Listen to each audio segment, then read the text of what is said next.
Have you ever wondered why the London Underground has its tube lines as actual names as opposed to numbers or letters like the Paris Metro or the New York Subway?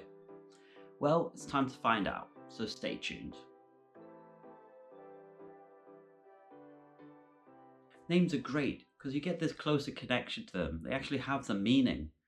And can you imagine if the Piccadilly line was the 5 or the DLR was the line D? It doesn't quite have the same ring to it. And this is also the case in several other places, like Hong Kong or Japan, whose metro lines are actually named after districts or terminus stations, but not the case in London. For starters, the Circle Line isn't even a circle, and Morden, which is the most southerly station on the Underground, is part of the Northern Line. I mean, what's that about?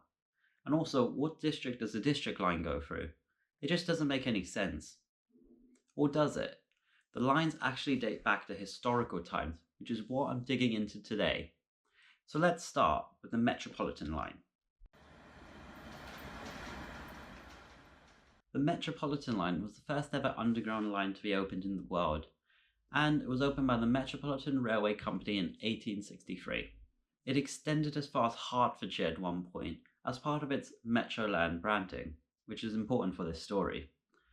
Also, in Greek, Metropolis, which stands for Mother City, also kind of sounds like metropolitan, so it seems kind of fitting for a city like London. Anyway, due to its Metroland branding and the word metropolis that kind of stood for metropolitan, I felt the name stuck, and it was also quite similar to its railway company name, so the Metropolitan Line it is. The District Line is next, and as many of you know, it stretches all the way across different boroughs and counties, from Ealing Broadway to Upminster, and from Wimbledon and Richmond all the way to Edgware Road. Originally, it was called the Metropolitan District Railway. However, not to be confused with the Metropolitan Railway Company, the name district kind of stuck with it in order to differentiate it from each other. Hence the District Line. And also, fun fact, did you know there was a route that used to go all the way from Windsor to Southend? Imagine sitting on that train. The Circle Line is next, and as to no surprise, it's actually because it was a circle originally. If you look back on past tube maps, it actually forms a circle between Edgware Road and Edgware Road, as part of the Inner Circle development which took place between the Metropolitan District Railway and the Metropolitan Railway. However, since then it has extended past Edgware Road down to Hammersmith, so even though it's not a circle anymore, the name still sticks.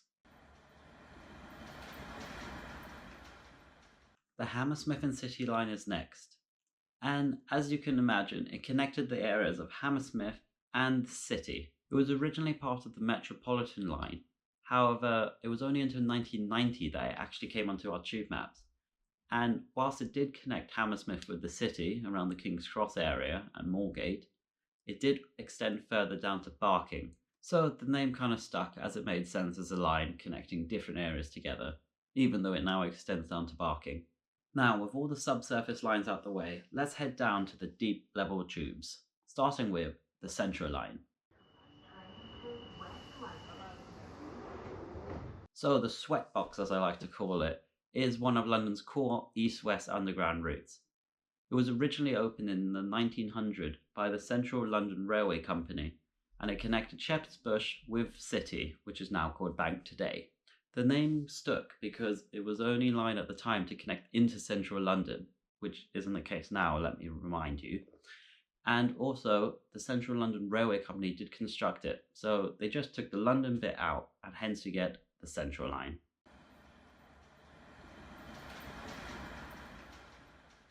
The Piccadilly Line was opened in 1906, and it was originally opened by the Great Northern, Piccadilly and Brompton Railway Company, which is quite a mouthful, even if you have a go and try and say it. And I think even back then when it was opened, people had issues with the name just because it was so long and wordy. So it was probably called the Piccadilly or Brompton Railway at the time. Also, if you have a look at some of the abandoned stations and ghost stations which exist now, Brompton Road is one of them. And if you think about it, the Piccadilly Line doesn't even stop anymore at any of the stations on their name, apart from Piccadilly Circus, which as a major tourist attraction and visitor hotspot Makes sense having a line that runs through it, so you know if you're in a rush and you want to get to Piccadilly Circus, you know which train to get. Hence the Piccadilly Line. The Bakerloo Line is next, and it was almost named from the offset. Opened again in 1906, it connected Baker Street with Waterloo, and it was originally called the Baker Street and Waterloo Railway. However, if you take the first couple letters and the last couple letters of each of the terminus stations and join them together, you get the Bakerloo Line. The Northern Line is actually a complete different story of two different railways, the City and South London Railway and the Charing Cross, Euston and Hampstead Railway Company. Now, neither of these were great names. However, there was a plan to amalgamate the two together as they did join up at Kennington at this point. There was also a massive plan called the Northern Heights Plan, which you might have seen in some other people's channels. However, this plan was meant to change the whole of North London and involve these two different railway companies. So when they were taken over in 1936 by the London Passenger Transport Board, they ended up renaming the line to the Northern Line due to this Northern Heights Plan. And also, if you think about it, if Morden is the most southerly station, technically the trains have to travel the furthest north out of any line.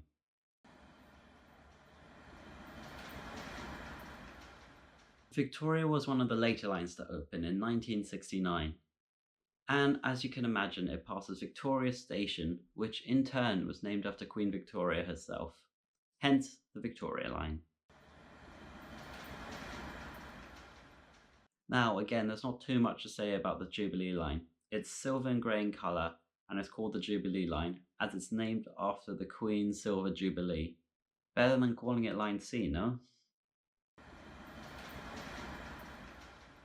The Waterloo and City Line dates back to historical times and was opened by the operator of the South Western Railway at the point.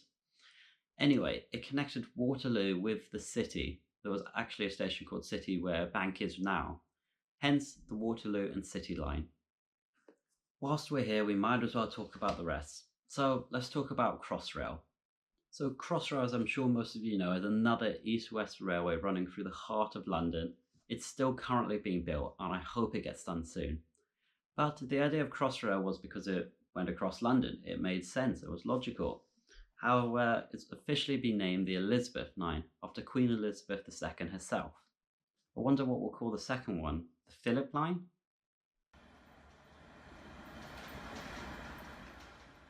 The DLR stands for the Docklands Light Railway. Basically, the Docklands had this massive regeneration project in the 80s due to the closure of the docks, and as part of the project, a new light railway transit system was implemented in the Docklands area, hence Docklands Light Railway.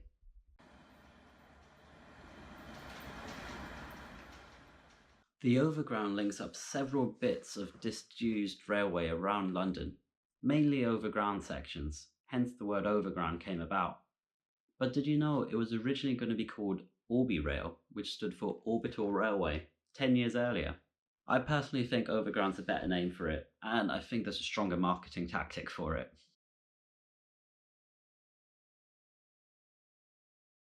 The Emirates Cable Car at least states what it is, a cable car. But where did the Emirates bit come from?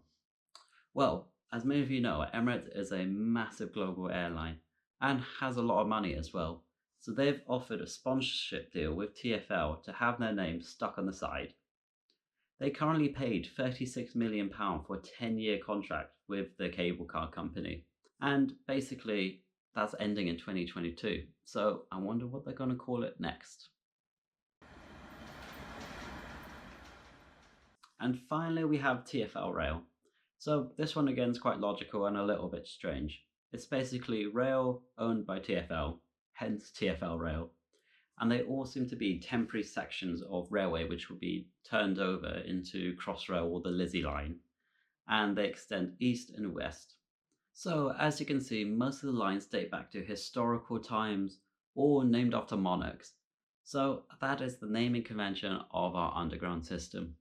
Anyway, that's it for this one, guys. Give us a like. If there's enough, I may do a video on the Paris and New York subways, but we'll see. And as always, keep safe, and I'll see you next time.